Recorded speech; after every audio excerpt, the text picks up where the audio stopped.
Bienvenidos oyentes de Radio Sefarad a este Por Israel en Voz, en el que saludamos a Israel Winiki. Shalom. Shalom, ¿cómo están? Muy bien, de vuelta aquí a Radio Sefarad para compartir unos minutos en tu programa y celebrar el Día Internacional de la Mujer, que se celebra en el momento en que grabamos este audio, este 8 de marzo. ¿Quieres hablar de algunas mujeres judías destacadas de la modernidad para conmemorarlo? Exacto.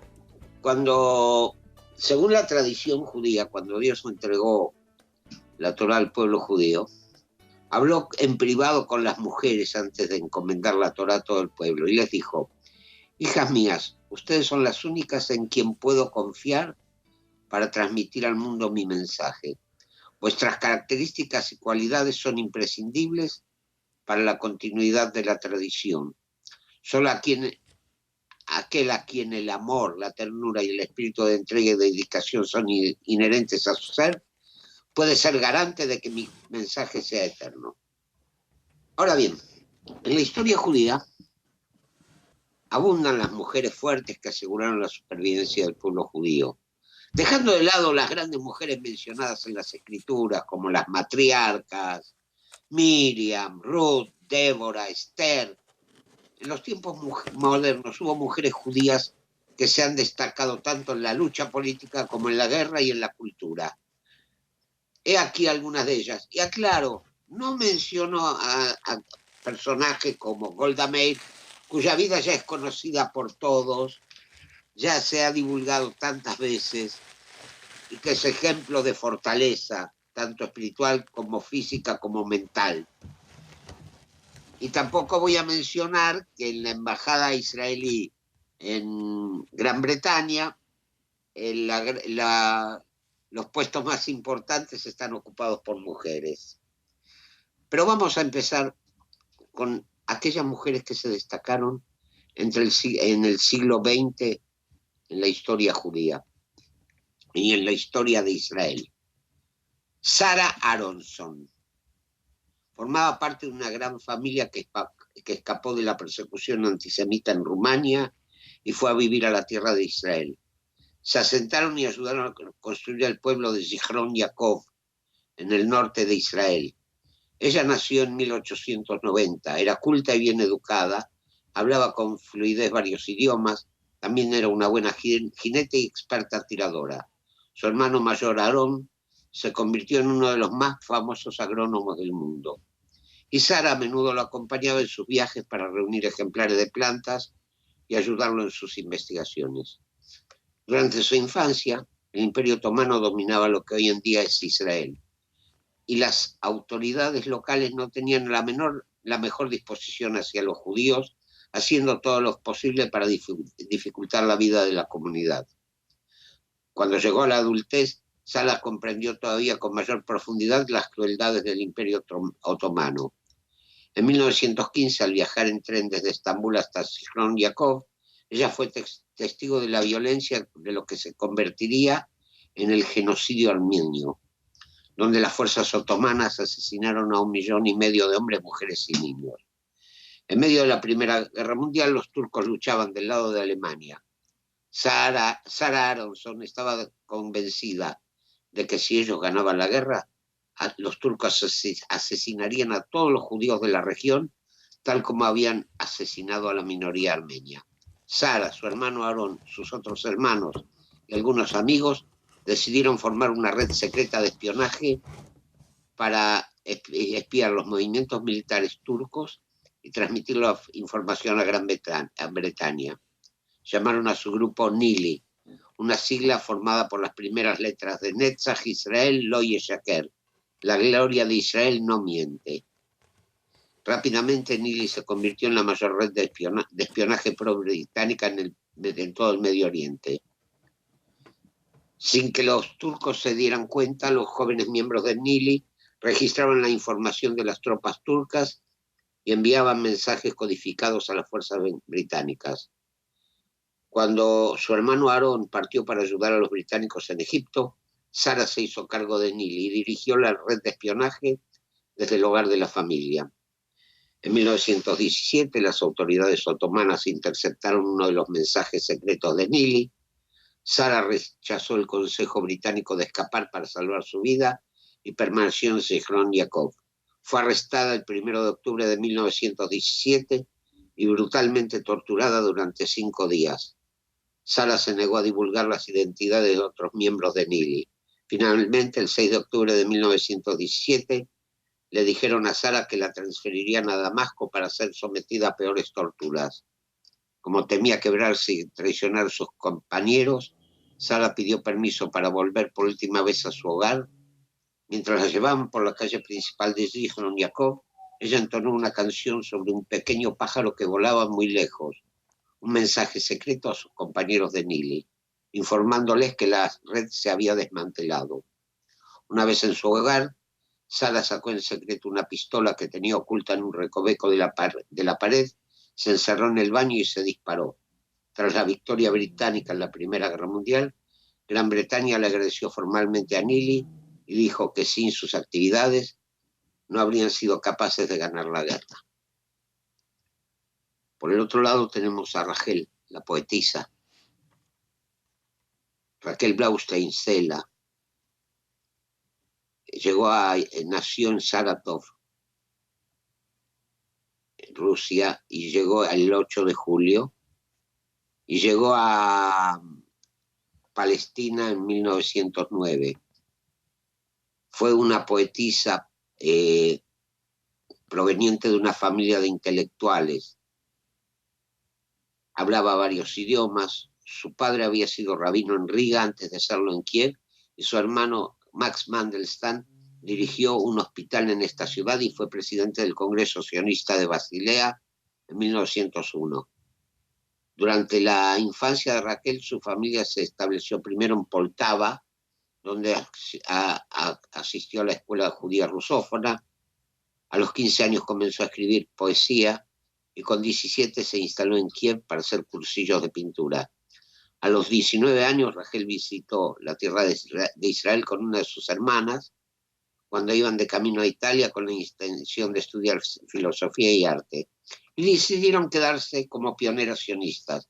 Aprendieron hebreo escuchando a los niños de las guarderías, se instalaron en Rehovot y trabajaron en las huertas. Más tarde, Rachel se mudó a Kupzat Kineret, a las orillas del mar de Galilea, donde estudió y trabajó en una granja agrícola femenina. En Kineret conoció al ideólogo sionista Aaron David Gordon, quien influyó mucho en ella y a quien dedicó su primer poema en hebreo. Además conoció al que sería su amado e inspirador de muchas de sus poesías, Zalman Rubashov, quien más tarde sería el tercer presidente de Israel, Zalman Shazar. Durante un tiempo trabajó en el kibutz de Gania, pero debido a que estaba enferma de tuberculosis, debió dejar el trabajo.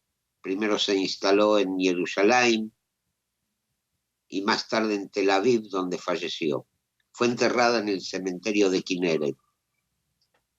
En la tumba de ella hay un libro con sus poemas y la juventud va y los lee, suele leerlos, especialmente el día del aniversario de su muerte. Fue la primer poetisa judía moderna en el Estado de Israel y su poesía forma parte del programa escolar obligatorio. Su obra se ha traducido a varios idiomas. Hannah Senesh, otra figura, nacida en 1921 en Budapest, en una familia judía asimilada. Desde pequeña se sintió atraída hacia el sionismo. A los 18 años hizo aliyá y se estableció en el kibutz Sdot Yam, donde escribió poesías y tuvo un rol importante en la vida del kibutz.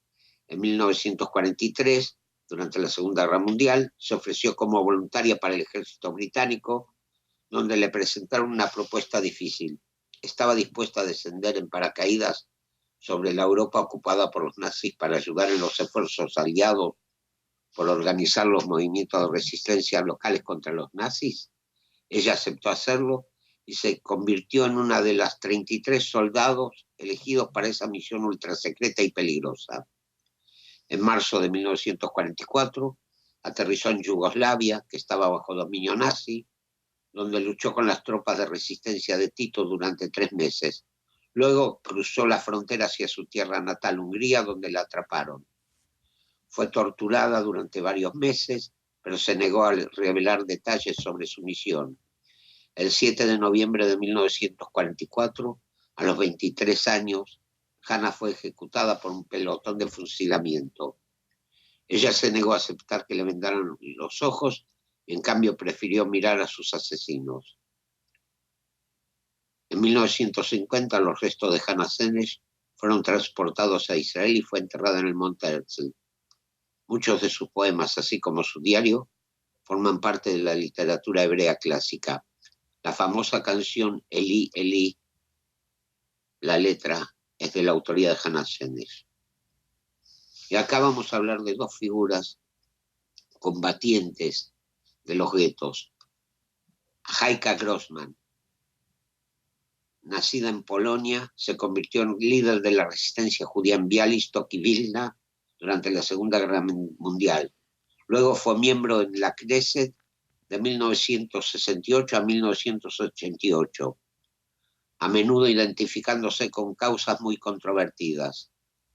Y la otra, Tzivia Lubetkin, nacida en Polonia, fue la única mujer líder del movimiento del alto mando de la resistencia judía en el gueto de Varsovia.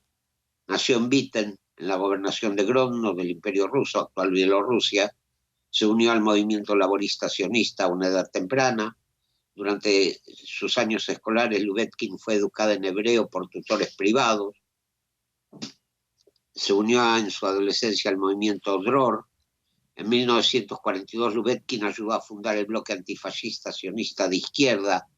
Esta sería la primera organización de resistencia en el gueto de Varsovia. También fue una de las fundadoras de las fuerzas judías de combate.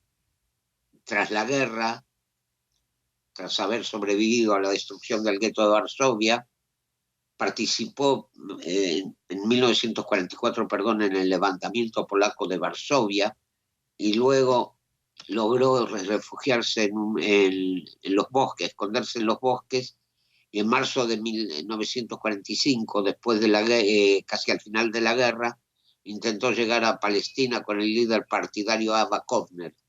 No tuvo éxito, ya que la única ruta disponible fue bloqueada, lo que provocó que Lubetkin regresara a Varsovia.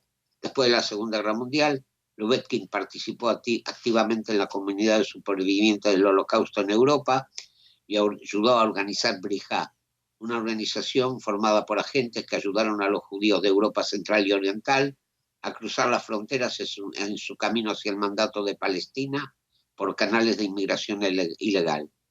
Ella misma emigró al mandato en 1946, se casó con Itzhak Zuckerman Antek, que había sido comandante de las fuerzas judías tras la muerte de Mordejai Anilevich, y junto con otros combatientes y partisanos del gueto fundaron el Kibbutz Lohamei Getaot y la Casa de los Combatientes del Gueto. En 1961 testificó en el juicio criminal del criminal de guerra nazi Adolf Eichmann. Sus 2 hijos, Shimon, nacido en 1947, y Yael en 1941, nacieron en el Kibbutz Lohamei Getaot, donde vivió el resto de su vida, y murió el 11 de julio de 1978. Su nieta, Ronnie Zuckerman, se convirtió en la primera mujer piloto de combate de la Fuerza Aérea de Israel en 2001. Y por último, tenemos a Ada Yonat, nacida en Jerusalén el 22 de junio de 1939, es una cristalógrafa israelí reconocida por sus trabajos pioneros en la estructura de los ribosomas. Es directora del Centro de Estructura Biomolecular Helen y Milton A. Kimmelman del Instituto Weizmann. Fue galardonada con el Premio Nobel de Química en 2009. A través de estas mujeres combatientes, intelectuales, científicas, quiero rendir homenaje no solo a las mujeres judías, sino a todas las mujeres del mundo. Pues así lo has hecho, Israel Winicky, en este Día Internacional de la Mujer. En Por Israel en Voz dedicamos el programa a todas las mujeres. En especial nos hemos parado en estas que nos has nombrado y nos has hablado de su obra y de su vida. Gracias por hacerlo y hasta la semana próxima. Hasta la semana próxima, si Dios quiere. A los oyentes les recordamos la página web www.porisrael.org, donde pueden encontrar más temas relacionados con este programa.